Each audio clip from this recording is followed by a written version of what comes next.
So for me, the MBA Hackathon really is about connection. Connection with corporates, connection of challenges that those corporates face versus what my corporate is facing, and connection between the students, different perspective, really embracing the leadership aspect.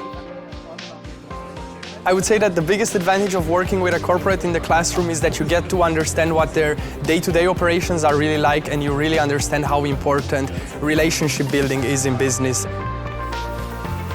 The hackathon experience was everything that I thought it would be. A super collaboration, unbelievable and inspiring ideas, and simply challenging what we have now and the challenges that are around. For sure, we're going to be using some of these ideas to make our operations and our structures and organization better tomorrow.